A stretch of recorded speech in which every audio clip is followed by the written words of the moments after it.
నమస్తే ఫ్రెండ్స్, నేను మీ అడ్వకేట్ రమేష్ పిట్ల.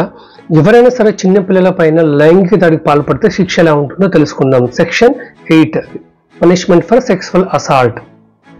Sexual assault అంటే మనం తెలుసుకుందాం.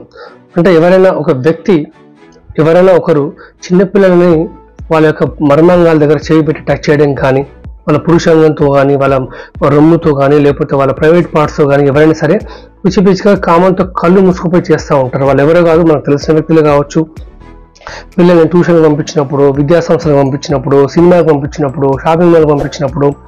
ఎందుకంటే ప్రతి ఒక్కరి చేతుల్లో ఇప్పుడు స్మార్ట్ ఫోన్లు అయిపోయినాయి.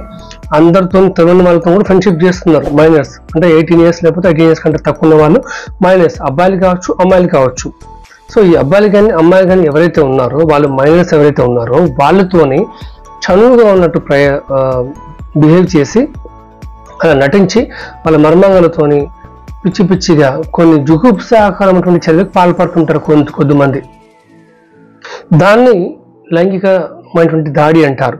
కొద్దిమంది డైరెక్ట్ చేస్తుంటారు, కొద్దిమంది వాళ్ళు చేయకుండా వేరే వాళ్ళతో చేస్తుంటారు. లేకపోతే పిల్లల్ని రెచ్చగొట్టి ఆ పిల్లల్ని వీళ్ళ యొక్క ప్రైవేట్ పార్ట్స్ని పట్టుకునే విధంగా ఆ విధంగా కూడా చేసే అవకాశం ఉంటుంది.